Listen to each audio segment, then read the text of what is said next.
स्वागत है आपका हमारे चैनल तनवर टॉक्स पे।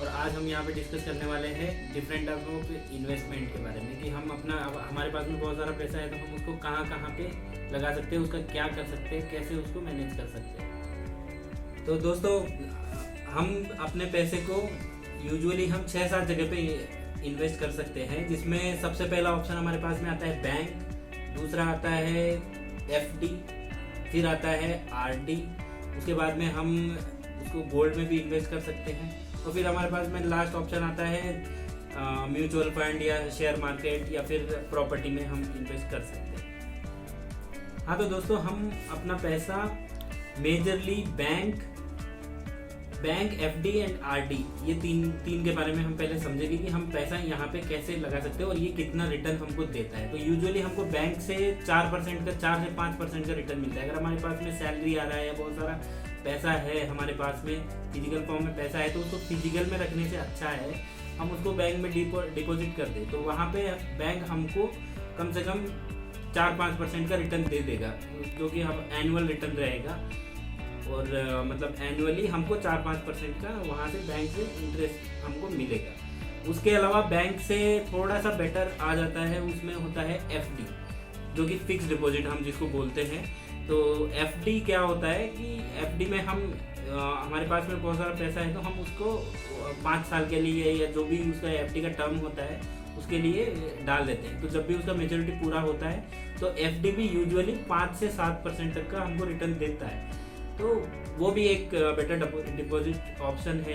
अभी तीसरा ऑप्शन हमारे पास में आता है आरडी, जिसको कि हम रिकरिंग डिपॉजिट बोलते हैं। तो रिकरिंग डिपॉजिट में क्या होता है ना कि एफडी के केस में क्या होता है ना, आपको पैसा एक बार में लगाना पड़ता है, लेकिन आरडी में क्या होता है, आप पैसा थोड़ा थोड़ा मतलब इंस्टॉलमेंट में आप पैसा वहाँ पे लगा सकते हो, जो कि वो भी सिमिलर रिटर्न देगा आपको, जैसे कि 5 से 7% तक का आपको रिटर्न मिलता है आरडी में भी। तो ये आरडी का ऑप्शन यूजुअली एम्प्लॉयज़ के लिए अच्छा रहता है कि उनके अकाउंट में से ऑटोमेटिकली पैसा कट जाता है और वो इन्वेस्ट हो जाता है। तो दोस्तों, इसके अलावा हमारे पास में नेक्स्ट इन्वेस्टमेंट के लिए ऑप्शंस आ जाते हैं गोल्ड एंड पीएफ, क्योंकि पीएफ भी एक अच्छा ऑप्शन है जो कि ऑटोमेटिकली डिडक्ट होता रहता है और पीएफ में भी ठीक ठाक रिटर्न्स मिलते हैं, जैसे 7 से 8% तक का रिटर्न होता है उसमें पीएफ में, जो कि ऑटोमेटिकली जो भी सैलरीड एम्प्लॉयज़ है उनकी सैलरी में से डिडक्ट होता है। तो उस पैसे को भी हम एज ए वो मतलब हमको कुछ करने का ज़रूरत नहीं है, अपने पीएफ अकाउंट में रहता है और हम मेच्योरिटी पे उसको ले सकते हैं। तो वो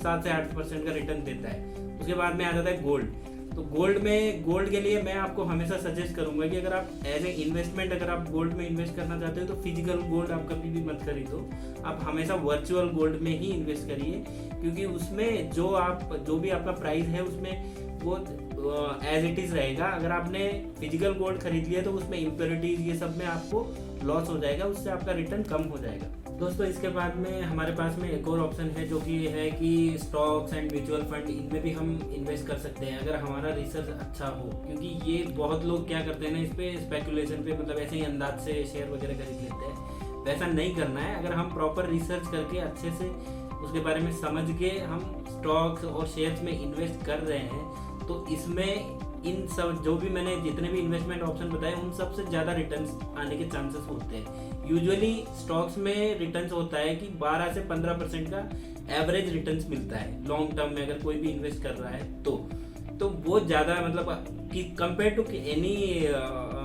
इन्वेस्टमेंट ऑप्शन ये हमको ज़्यादा रिटर्न्स देते हैं। तो प्रॉपर वे में अगर हमने अच्छे नॉलेज से इन्वेस्ट किया तो ये भी एक अच्छा इन्वेस्टमेंट ऑप्शन है और इसमें हम वेरी लो से बहुत कम से ही हम इन्वेस्टमेंट स्टार्ट कर सकते हैं। तो दोस्तों, अभी तक हमने जितने भी इन्वेस्टमेंट ऑप्शंस के बारे में डिस्कस किया, तो क्या लगता है आपको कि आपको कौन से में इन्वेस्ट करना चाहिए, कौन से में नहीं करना चाहिए?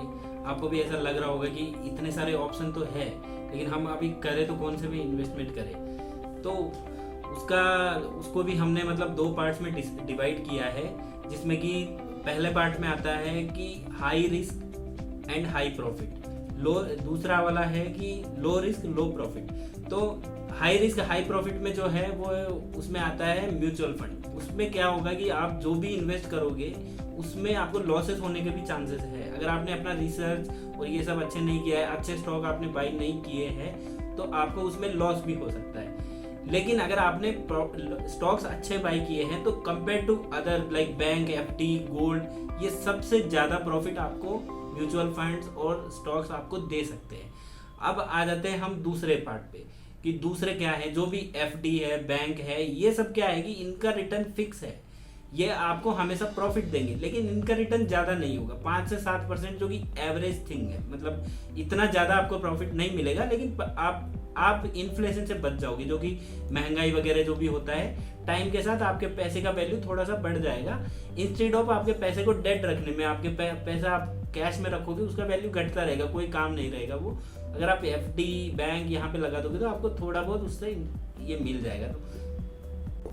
तो दोस्तों, अभी तक आपको एक बेसिक जानकारी मिल गई होगी कि इन्वेस्टमेंट कैसे करना चाहिए, कहाँ पे इन्वेस्ट करना चाहिए। तो हमारा यही इसका मोटिव था कि आपको एक बेसिक जानकारी कि आप इन्वेस्टमेंट करते टाइम आप घबराए ना, और आप जान सकें कि हम कहाँ पे इन्वेस्ट कर रहे हैं। यही हमारा मोटिव था ये वीडियो बनाने का। तो आई होप आपको वीडियो पसंद आया होगा, और कमेंट कर दीजिए, सब्सक्राइब कर लीजिए और लाइक बटन दबा दीजिए।